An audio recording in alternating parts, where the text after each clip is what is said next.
my surface-dwelling friend, how long has it been? I am glad to see you well. I see your tadpole remains in its state of suspension. Your case has set us on quite the detour from our planned expedition work. We've thought about very little else.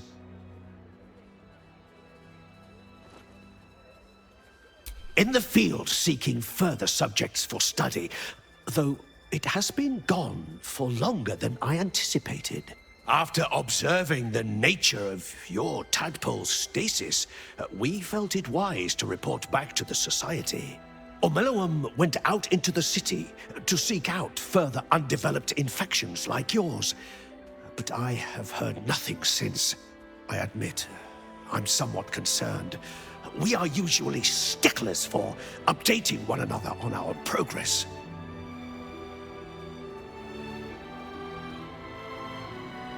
Omeluum believed the answer to this riddle lay within the city walls, and held some connection to the cult of the Absolute. I had the distinct impression it was intentionally keeping its hypothesis from me, as though even the theory would be enough to put me in danger. Why that would be, I can only theorize myself. It is rather outside my area of expertise. Omeluum is most likely safe and well, and simply absorbed in its work. However, it would put my mind at rest to confirm it if you happen across its path.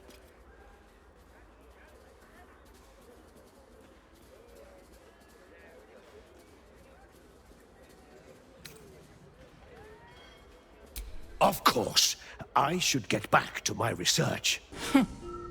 It's you. I never forget a face. Welcome to Bone Cloaks. Doors are still open thanks to that noble stock you helped us with. We've even enough left over to keep ourselves fed. Not that Balin's worth the gold it takes to keep him fattened up. Anyway, we can knock a little off the top if you've a mind to buy.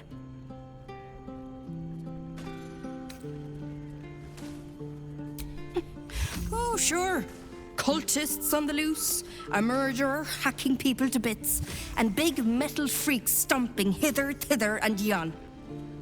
Couldn't be more delighted.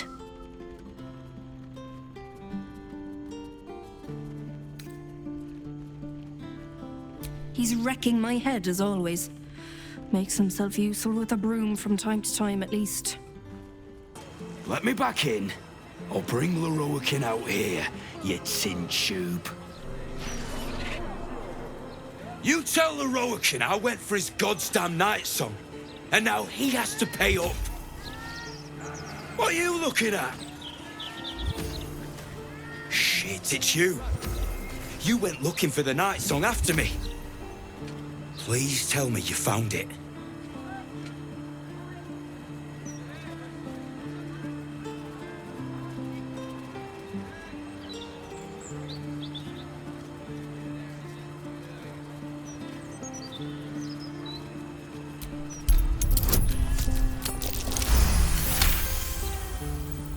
Hope you lost fewer people along the way than I did.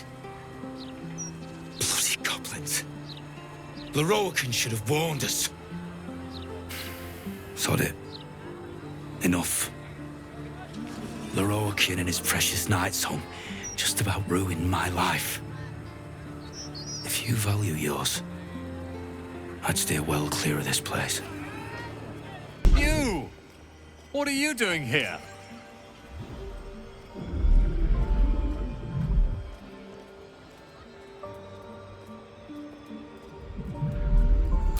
Nothing for you to worry about.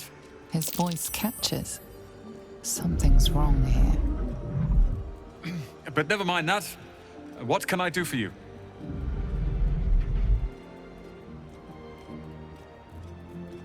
It's all I deal with these days. People claiming their trinkets are the real night song, looking for the mountain of gold Lorroakin promised. There's even a pamphlet. Take one. They're on the desk.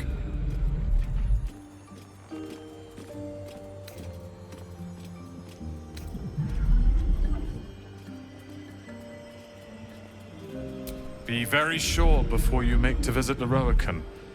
He's got a beastly temper. But if you really do know something, he'll want to see you. Head upstairs. You can find the way into his tower up there. Literature department. Can I help you?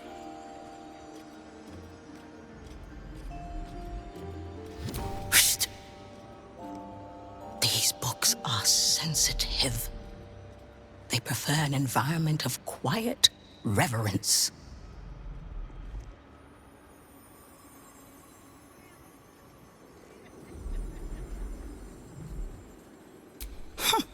Bold. You might have heard that our library has a collection other shops would lack the skill to curate. Between us, even Master Lorroakan was reluctant to house them in his tower. The pen is mightier than the magic wand, apparently. They're locked away here for their and our customers' safety.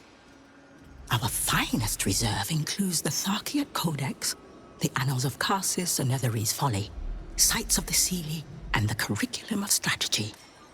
Do any of those interest you?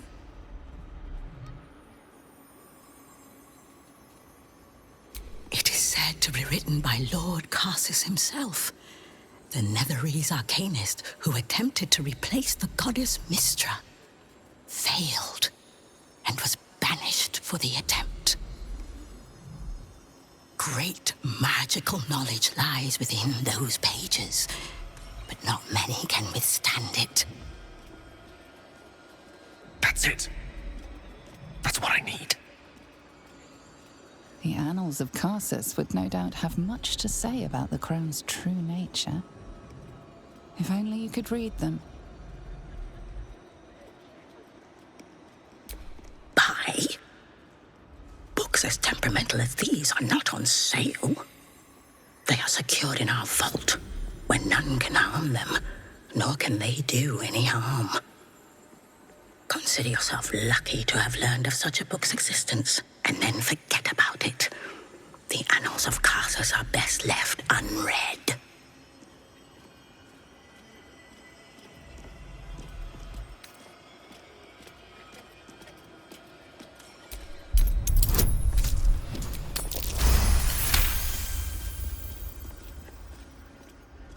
Customers like you are why I prefer the company of books.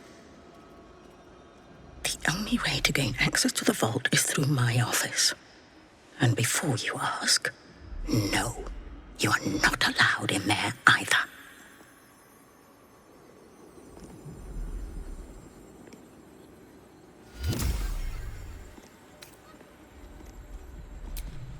Psst. I already told you. It is locked in our vault. And with good reason. Imagine if a tome so dangerous was sold to someone with such poor comprehension.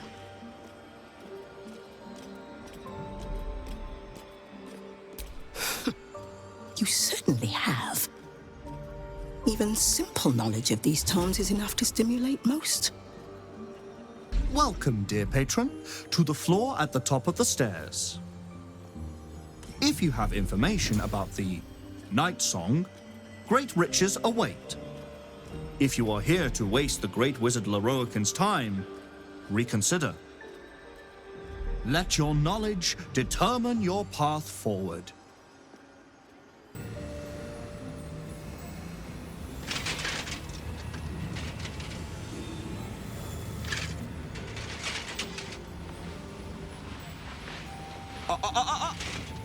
Hold very still, Nicola.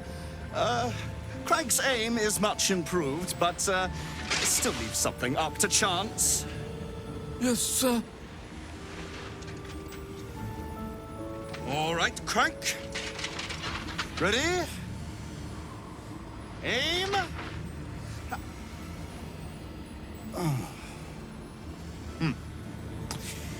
We have a visitor. At ease. McClaw, you may go.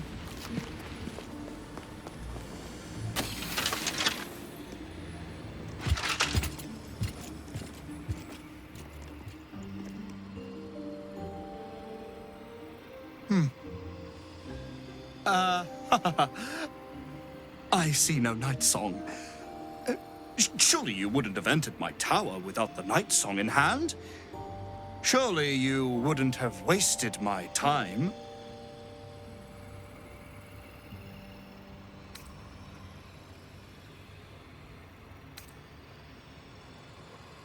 And you must have an answer to my request. If you want to keep your head, of course. The night song. Do you have it or not?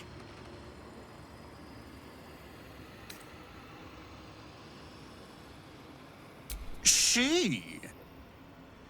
Then you do know her. You've been to Shah's temple. To the Shadowfell. You've looked upon the night song's face. Tell me, and choose your next words carefully. Where is she now?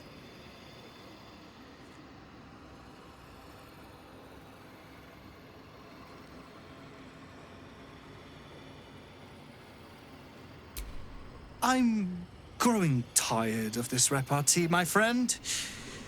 Let us cut to the chase. Beautiful, isn't it? Worth more than your life, too. I bought it from a Karlachite warlock. There's very little of his soul left to him. It can bind a celestial to the wearer's service with a snap of the fingers. And this can keep her in place. Forever.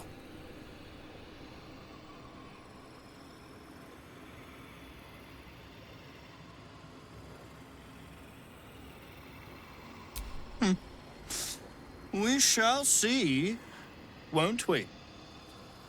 Do as I say, and you will be rewarded beyond imagination. Fail, and you give up the prize to the next motivated mercenary to encounter my contract.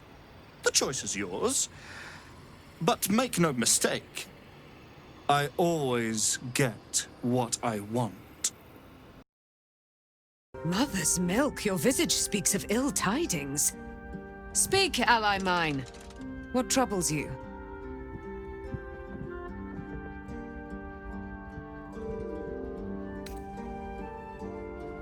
Let us not dwell on those dark days. Their memory is a vortex within my heart that leads directly to the hells. Is he indeed? Pray tell, what does he seek from Dame Aelin?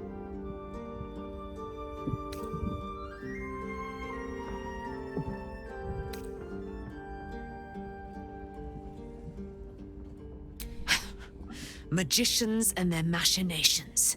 I have had enough for an eternity. I will wring his neck until he's dead.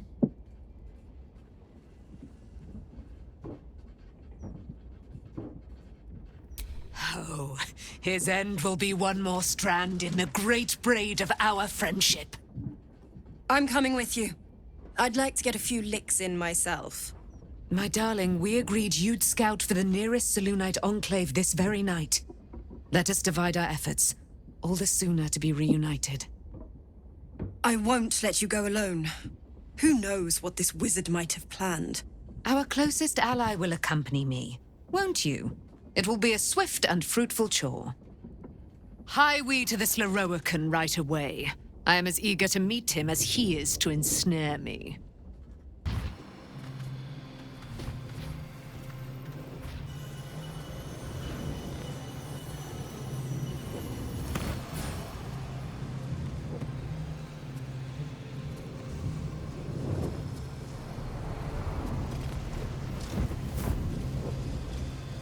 What have we here?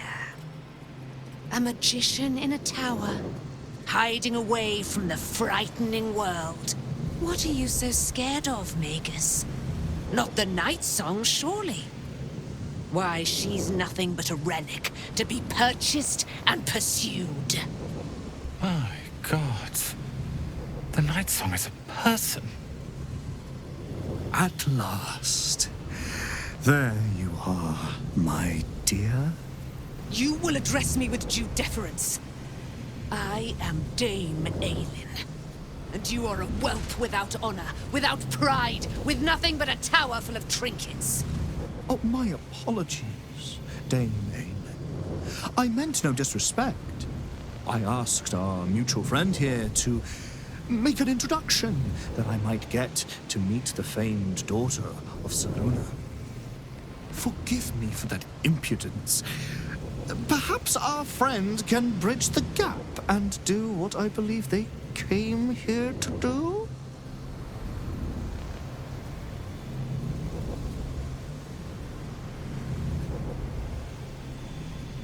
My steel-hearted friend speaks true.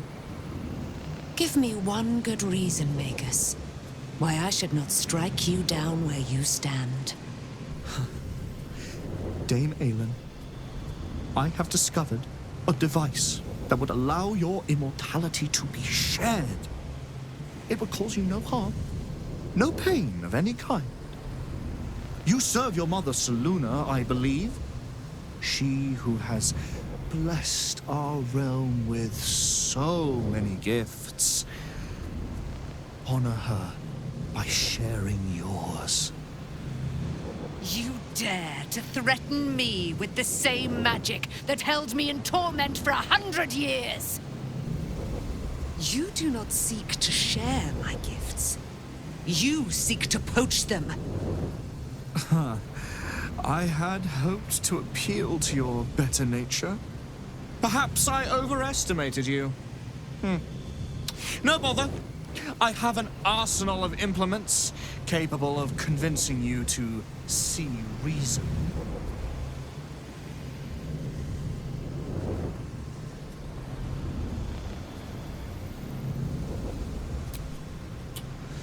A pity you didn't prove a more reliable ally.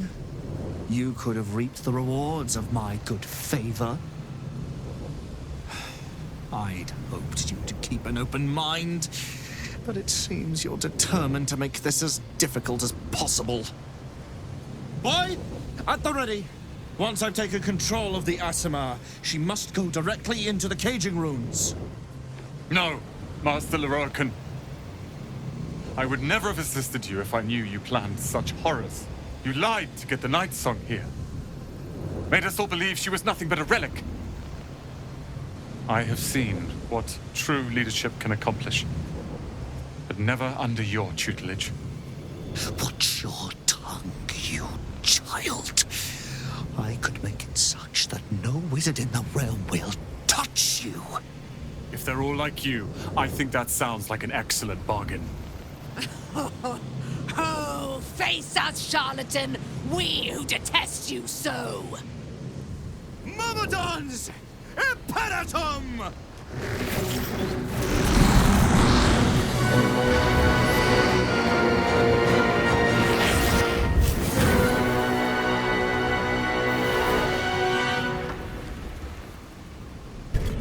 Larian, you who would see me caged, you who would purchase my submission with profane gold. Let every wicked magus, every vile murtherer, each slaver and misery merchant see. Dame Aelin is watching. She is indomitable. And when her face lights the shadows of your wrongdoing, you are broken by its beauty.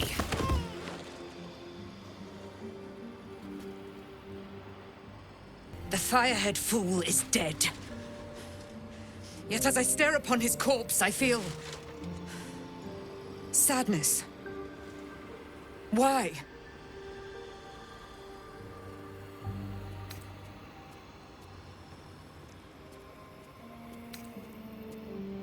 A gripping in the chest, as though I'd lost someone.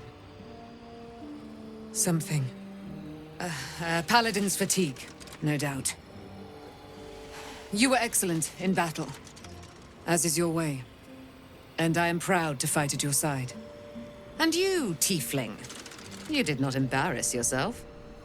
I will catch my breath, then to camp I will bring my bones. Moon Maiden be with you. The Roaken is dead. The bastard is dead.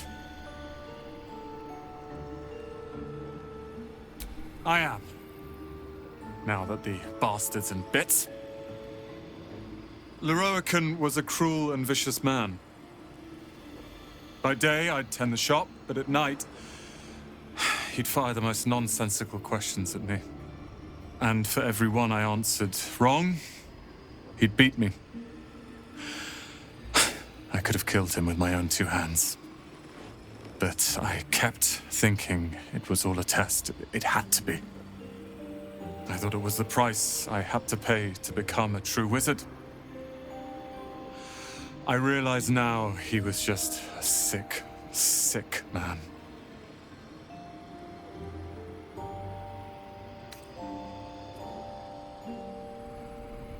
As do I. I see things clearly now. If I wish to master the weave, I must do it myself. Thankfully, I have everything I need, right here.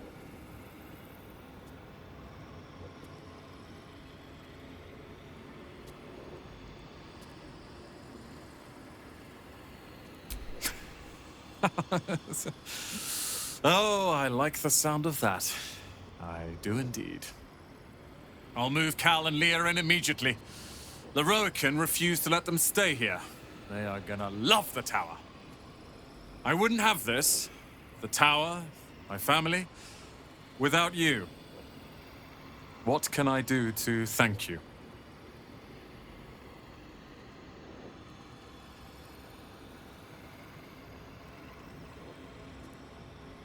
And you'll have me. I'll learn everything I can about the tower in the meantime, even if I have to rip this place apart. But know this. Ramesses Tower and its master are now your friends. And when the time comes, we will stand by you as allies. The book radiates power, but the words you read in the codex echo in your mind, guiding your eyes safely across the page. The once indecipherable glyphs now feel dangerously familiar, promising unholy power to those who can take it.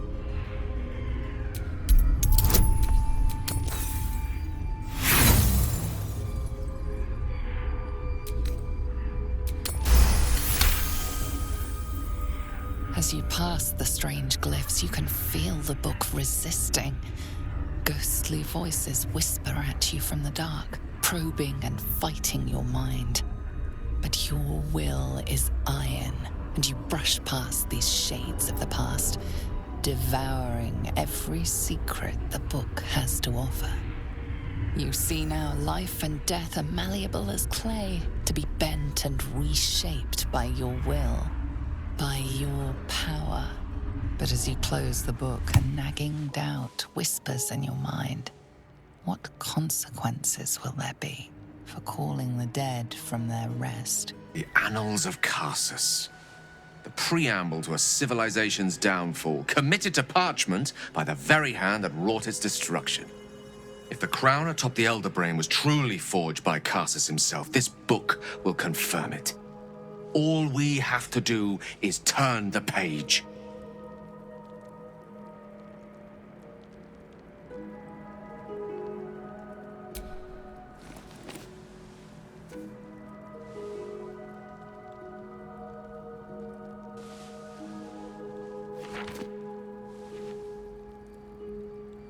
Devil Raphael was telling the truth. There's no doubt. The crown of Karsus is what's controlling the Elder Brain. And this is no mere journal. It contains Karsus's original plans for the crown's construction. His designs for godhood.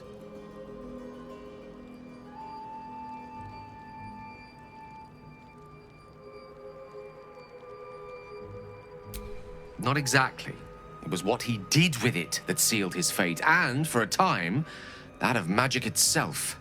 The crown was merely the means. The book states that the crown and Netherstones were originally one construct, seemingly sundered at the moment of Karsus's downfall. If we can collect the crown setting and the 3 netherstones, and with the correct invocation of certain spells and gestures detailed in these notes, I think I could reforge it.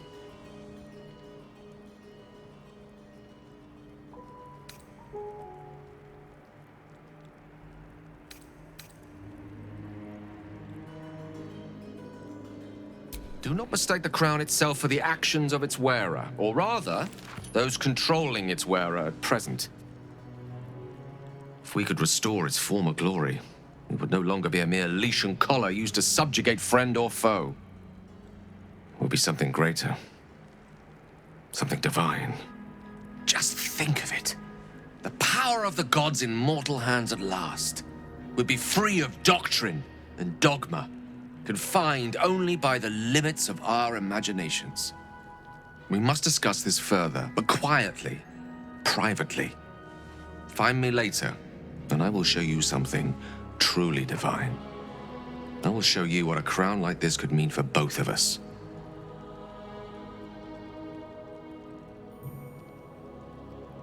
I can hardly wait.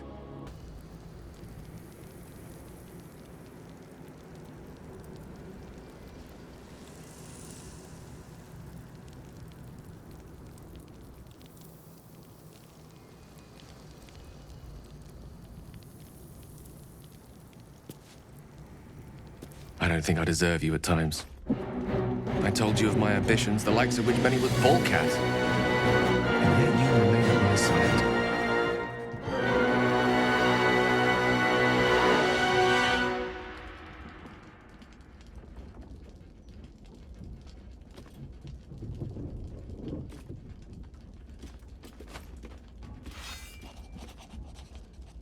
Gladdens me to hear you say that.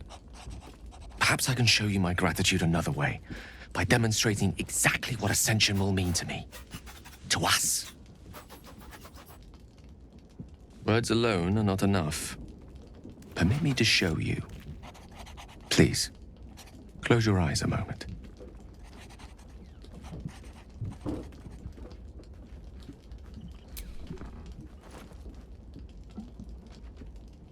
Astra navigamus. Few mortals ever glimpse what you're about to see. But don't be alarmed.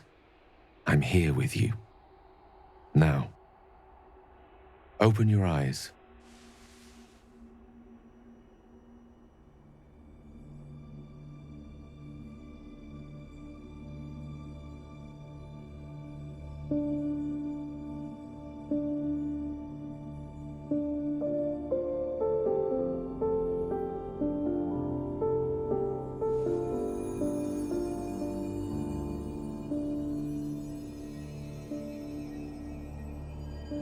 The outer planes.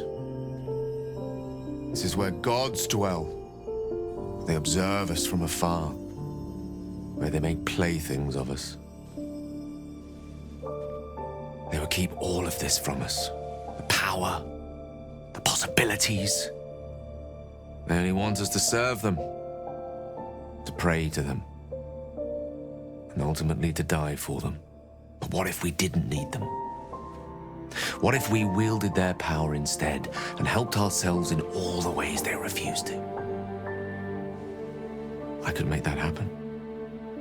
I could make this illusion a reality, with you by my side.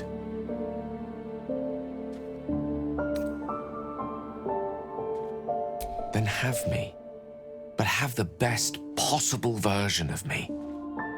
The tadpoles, the orb, these threats to our existence. The gods could aid us if they wished, but instead they cower behind Io. So let us act ourselves. With the power of the crown, any foe would be rendered impotent. Any obstacle would be dwarfed by our might. I used to believe Mistress Forgiveness was worth dying for. But I was wrong. You showed me just how much I have to live for. With you, I forget, my goddess. I love you. Tell me you feel the same way. Tell me you want what I want. Please.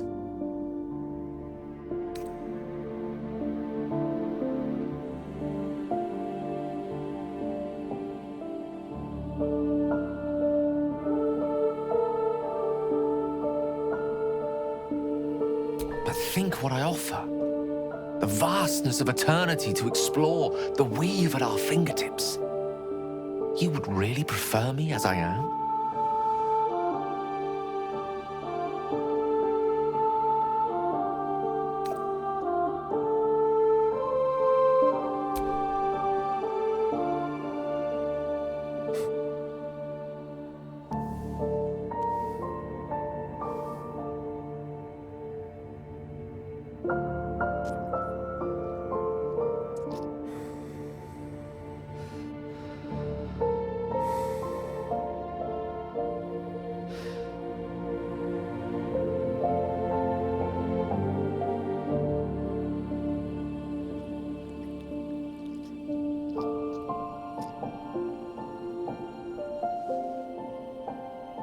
You put the stars to shame. Let's sit here another while. I want to drink you in.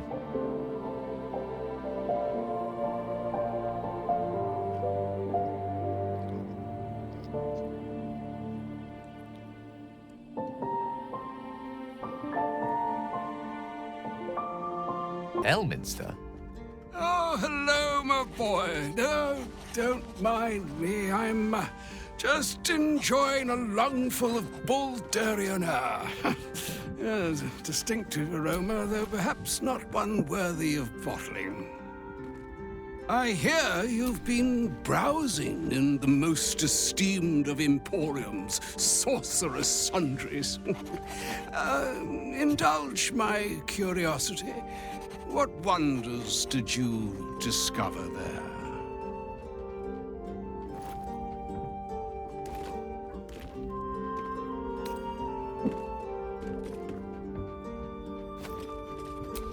I trusted he would be sensible enough to exercise caution in this matter and to seek the truth.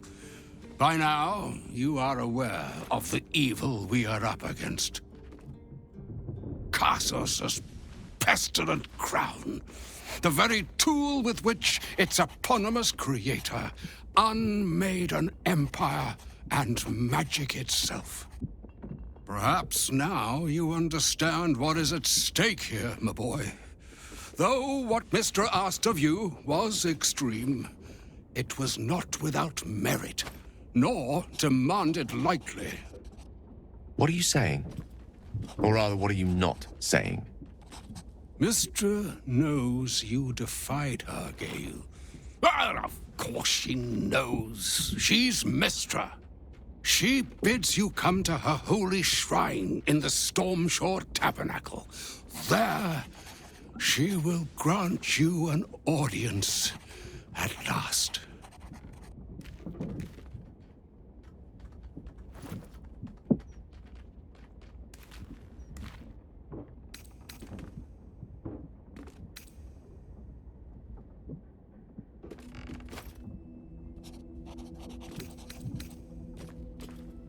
Mistra's willing to speak to me again? Was this your doing, Elminster? She knows what I see in you, just as I know what she sees in you.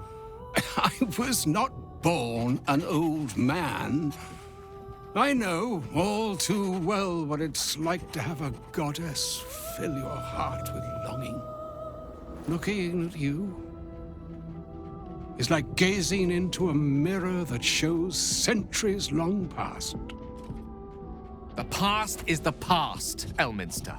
And the future is, well, still to be decided. By me.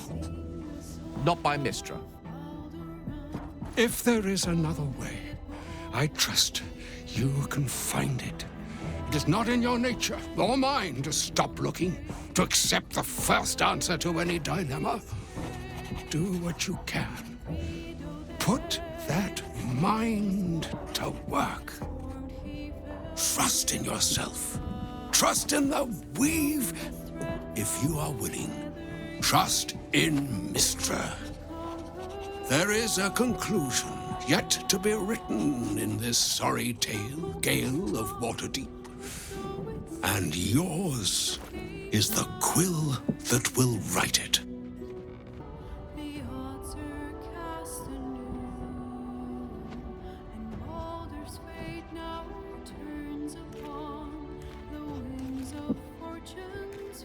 Excellent idea.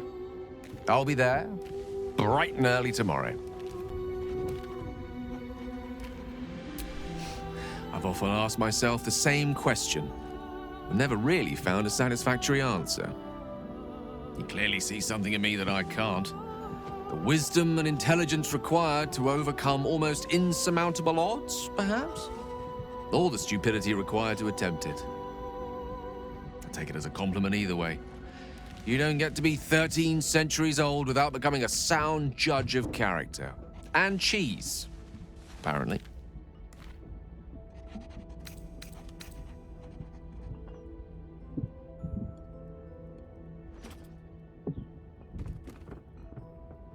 I regret many things in my life. Choosing to be here, intact and unexploded, is not one of them.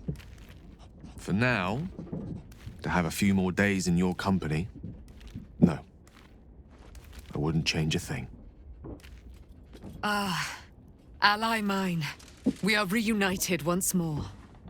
I was just regaling sweet Isabel with tales of our prowess. Very impressive. Thank you for helping Aelin. That wizard sounded absolutely dastardly. He did, and it came. Now, my friend, bask in your victory. I will do the same. My darling, we must inform our friend of our news. Indeed. I've scouted a Selûnite enclave outside the city. They faced the Absolute's armies and come out battered and bruised. Aelin and I will go to them, provide what help we can. But fear not. When the time comes for you to face the foe of foes, Isabel and I will stand by your side. We wouldn't miss it. Not for anything. Go well, friend. We will see you soon. And with our great powers combined, this city will be saved.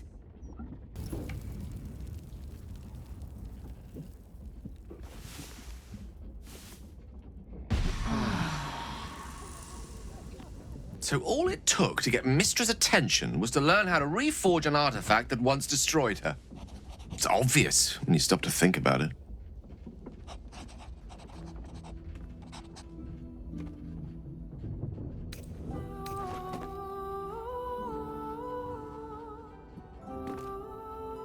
The Weave is a highly sensitive, magical network threaded through all life on this plane. Any shift in magical energy, no matter how small, is akin to a beacon, alerting Mystra to its cause. Opening a book, like the Annals of Karsus, was akin to us shooting a firework spelling, "Look at us, Mystra," directly into the skies of Elysium. She knows. This is a conversation that's long overdue on both sides. I owe it to her to hear her out. Come what may afterwards.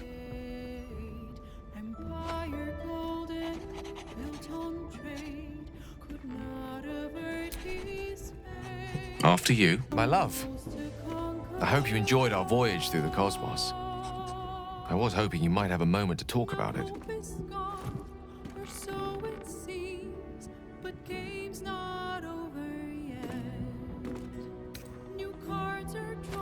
I hope you don't think less of me.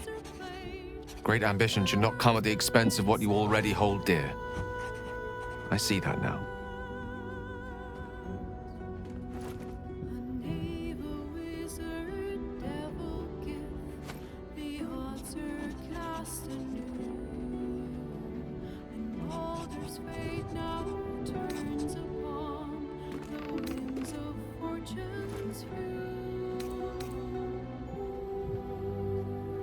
Divine calculus plucked each of us from the ether and thrust us together. I don't deserve you, truly.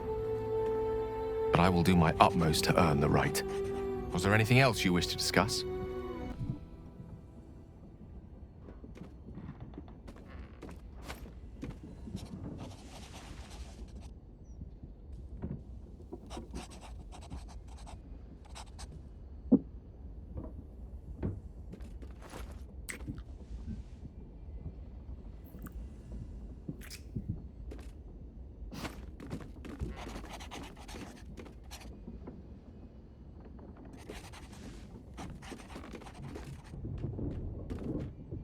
There she stands, just as Elminster promised.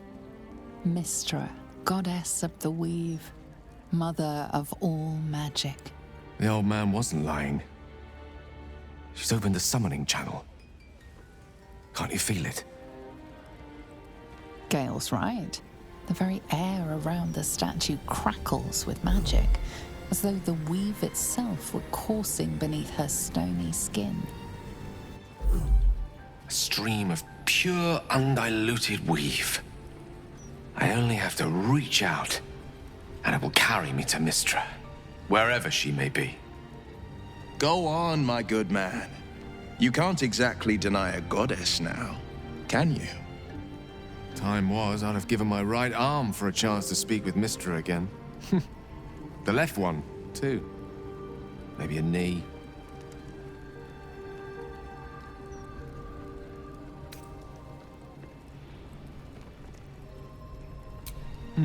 Not the message one hopes to receive from a past lover. But her first love was always the weave. At best, I was a close second. When I pictured this moment, I thought I'd feel more in control. Yet, here I am, with palms sweatier than a bugbear's armpit. I always wonder what being nervous would feel like. I hate it.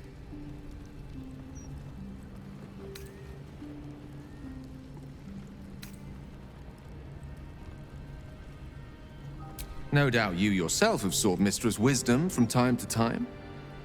But to not only receive her blessings, but her love, it was intoxicating. An experience beyond expression. During my time locked away in Waterdeep, I prepared a quite comprehensive speech for her on the subject of our former relationship and the manner in which it ended. Alas, recent events have rendered the majority of it moot, so I'm going to have to improvise. Unless you have any words of wisdom to impart before I go.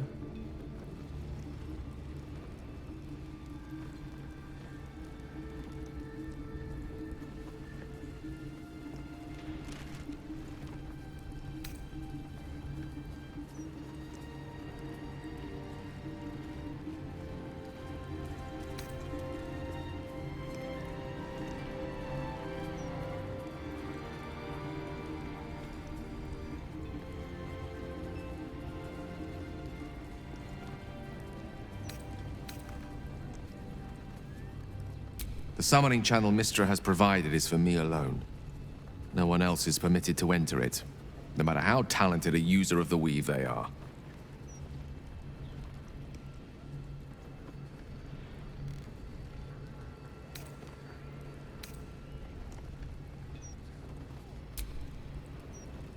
You'd make a fine three-dragon anti-player, you know? I think it's best I keep a cool head going into this. Approach it like a particularly high-risk round of three-dragon ante. I'll let Mystra show her flight, and then I can see how strong a chance we stand of winning the gambit. I'll only be gone for a matter of moments. The Outer Planes experience time quite differently to our own. Wait for me. Please.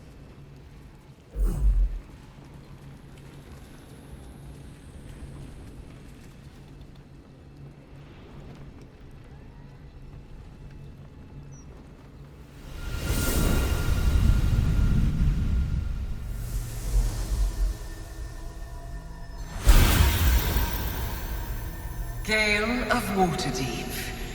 You look well. As do you. But I assume we're not here solely to exchange compliments. So why am I here? You discovered what lies at the heart of the Absolute, the crown of Karsus. And you disobeyed my instruction. Why? Because you had no right to ask that of me. You cast me out. Remember? You were my lover, my chosen. Yet still you know so little of me. The past cannot be undone with self-pity, nor can a future be forged. Only with the truth will you see the way ahead. The fragment of magic you tried to return to me was not of my creation. It was the Karsite weave. It is a corrupted, half-born magic, wrought in the brief moment Karsus ascended to godhood. It hungers for power, just as he did, and it can never be sated. You unleashed something that would consume all magic in existence, and yet you thought only of preserving yourself. So that's what you're scared of. With the crown of Karsus reforged, I could take control of the Karsite Weave. You can no more control the Karsite Weave than a weather vane could control a storm. That it entered your body and consumed no more than your powers was a miracle. But we will not be granted another. The only reason the orb sleeps is because I have allowed it to feed on the true weave. A temporary measure, but one that will not be enough to save us. With each day that passes, the Elder Brain threatens to become a new kind of god. Its worshippers, a scourge of soulless illithids. If you will not use the orb to end this abomination, then you must find a way to separate crown and host. When you've done this, you must surrender the crown of Karsus to me. A great ask indeed. You've given me much to think on, as you always did. So be it. Follow the needle of your own wisdom. We shall see how truly it leads you.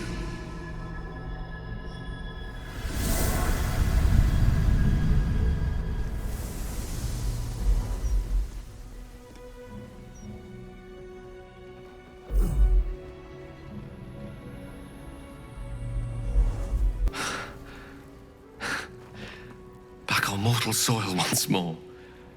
I can't believe I saw it. After all this time.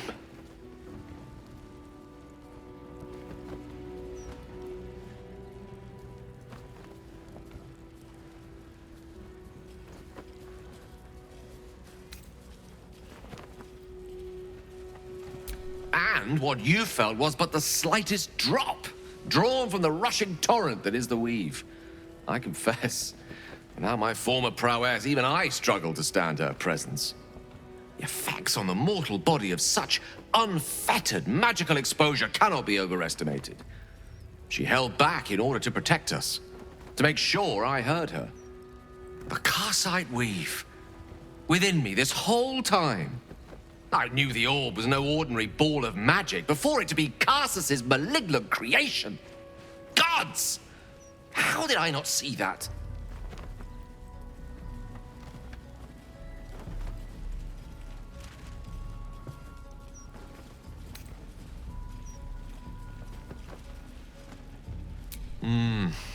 True enough. There's a reason such unwitting heroes have been the backbone of lyric and legend for as long as both have existed. Even so, I was hardly some naive apprentice at the time. I considered myself an archmage, and yet was fool enough to be mistaken for a common conjurer. At least now I'm armed with the truth, and Mistra's expectations. It sounds like the door to redemption is open at last.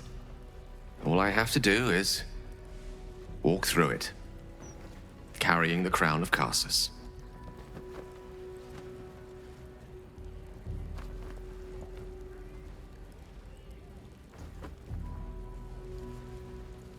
Perhaps.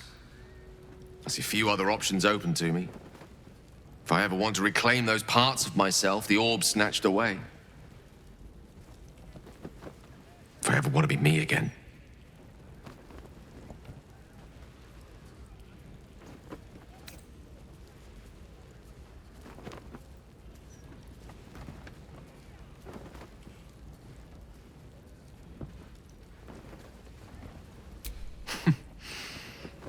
I'll have to disagree with you there. Having not one but two parasitic entities within your body does very little for one's faith in one's personality. Still, I should take the compliment with the same generosity it was given, so thank you. If I could promise you one thing in return for your faith in me, it's this. I will use everything in my power to ensure we defeat this evil. I will not let you down. Now, I believe we've a date with an Elderbrain to get to. Shall we? Locked door has red text on it reading, "All are awaited, all are embraced. None shall escape."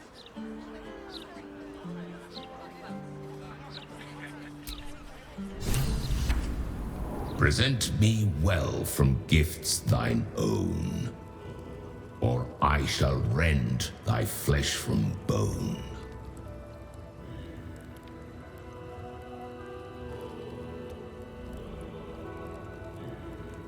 A grasping hand, an offering vile. Enter now the dread Lord's trial. You gaze upon murder's progeny, child. His most ill-trusted zealots. His faithful departed. Prodigal servants, each returned to do his bidding eternally. This man is known to all Baldurians, and his presence sparks dread in the pit of your stomach. Before you is Saravok Arnchev, a Baalist who almost brought Baldur's Gate to ruin a century ago. Davella was right. Not just an imitator, but Saravok himself. This is the court of the dread Lord's tribunal. I am its custodian. Here come those who seek to transcend, aspirants of his most profane order, the would-be unholy assassins of Baal.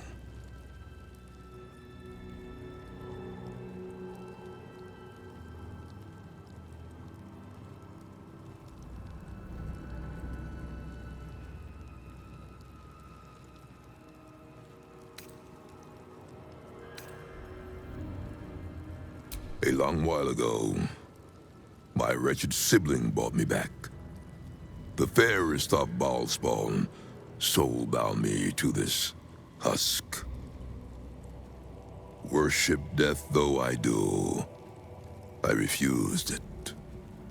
I roamed the coast, gathering those who still held Baal in their black hearts. The cult survived, festering beneath the city, with me as the gate's everlasting poison. But no more, for poison is too slow a death. Now is the time for slaughter.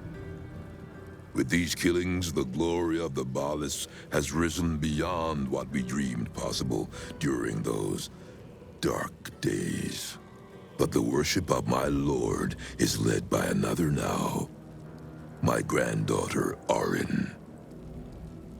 The youngest unholy assassin ever to follow in Baal's bloody trail. And his chosen.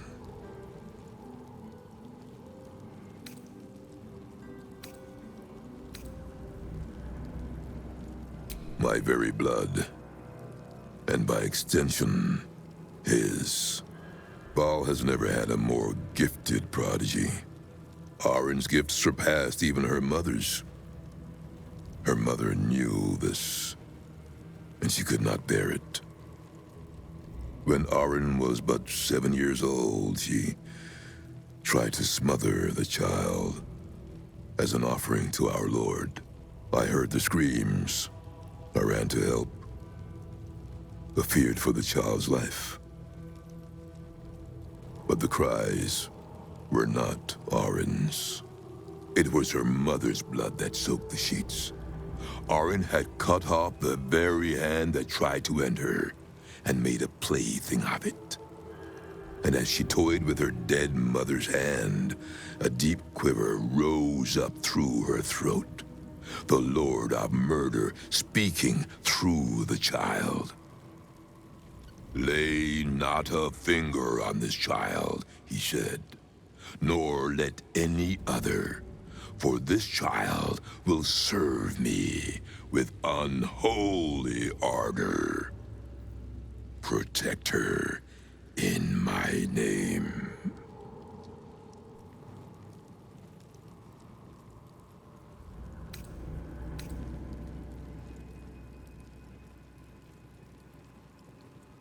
My lord made his choice.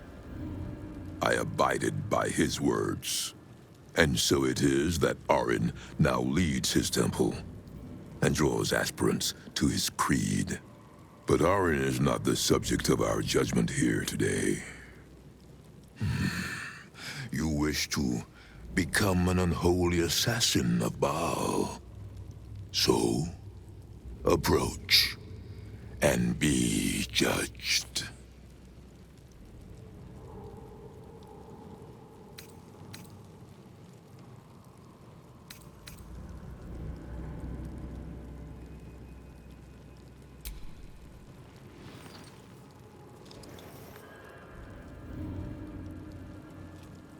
You have been judged. You have been found wanting. Unworthy. You will die here, mageling. Paltry spells will not save you now.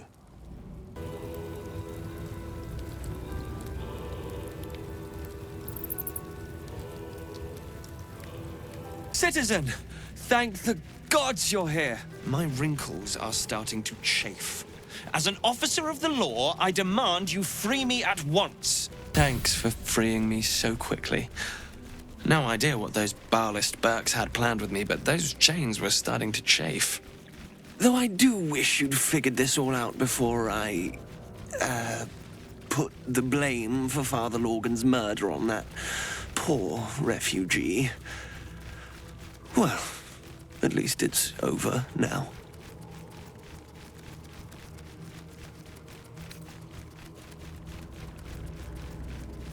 After our chat at Sharess's Caress, I thought it best to polish off the bottle I'd started.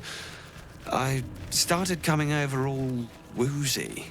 My joints stiffened up quicker than a brothel browser's loins. Paralyzed. My vision went black. When I woke up, I was in chains. Overall, a terrible ordeal. One deserving of a drink. I'd bid you good day, but it's been royally shite all round.